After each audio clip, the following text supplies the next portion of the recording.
Hey there guys, Nick here of Random Nerd Productions, and today I'm going to give a more in-depth review of Universal's 1933 adaptation of The Invisible Man. Now before I get into my review, I just wanted to say one quick thing, which is, at the time of recording this, we have reached 51 subscribers, so thank you guys very much for enjoying these videos and for, subscribing and following along.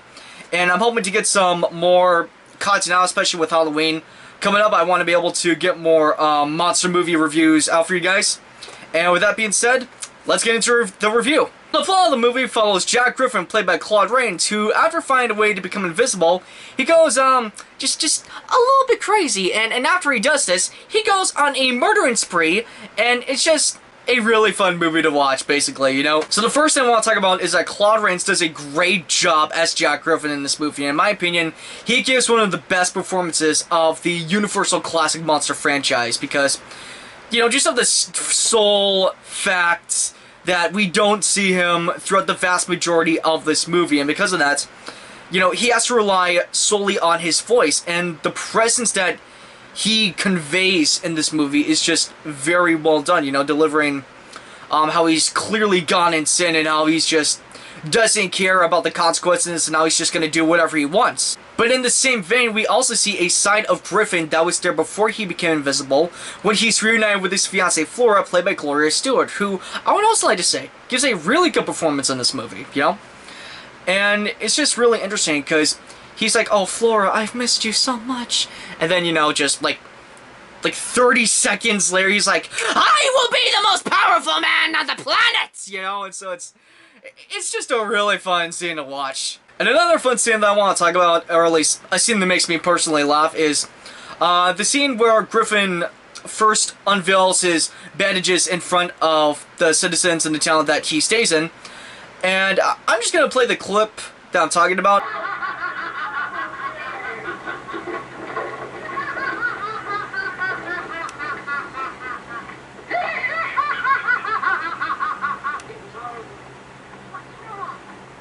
What do you think?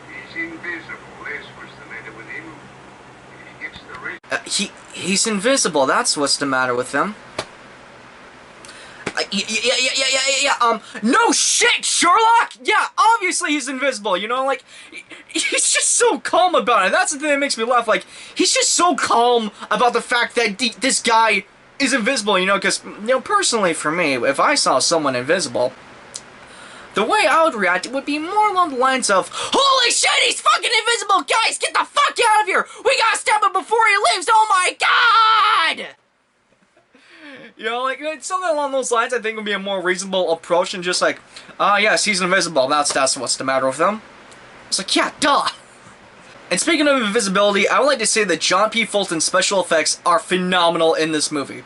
And aside from a few obvious, small things here and there throughout the movie, I'd say for the most part, they hold up really well almost 90 years later, and I'm about to explain how he exactly accomplished, so if you're not interested in this, just feel free to skip to whatever timestamp is in front of you. So the way John P. Fulton did this was that for scenes when Rains was only meant to be partially invisible, either him or a double would be placed in black velvet, and then the double, or just the actor, would be placed against a black velvet backdrop. And when the shots were combined of a shot of the regular set, the studio managed to give off the illusion that Rains was invisible. And for scenes where, Rains was meant to be fully invisible, Fulton would use things such as wires or magnets to make objects in the scene move. And the actors would just have to act as though Rains was in the room with them, and he would have his dialogue dubbed in later.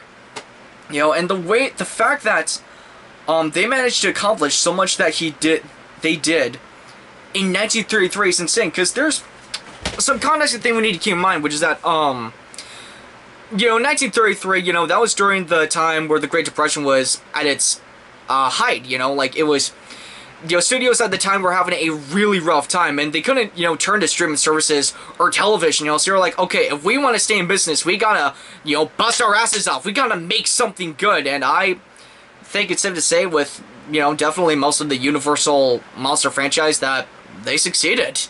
And then the last thing I'm going to talk about is why The Invisible Man is my personal favorite monster in the Universal Monster franchise. Because out of all of, like, the Universal monsters, you know, Frankenstein's monster, Dracula, the Wolfman, the Mummy, he's the only one I actually want to be, and this is why, you know, because, like, with Dracula, yeah, you know, you're gonna be immortal, you know, you have all these awesome superpowers, but you need to suck on the blood of living people, and you can only come out at night. And for Frankenstein's monster, yeah, you're freakishly strong, but everyone wants to kill you.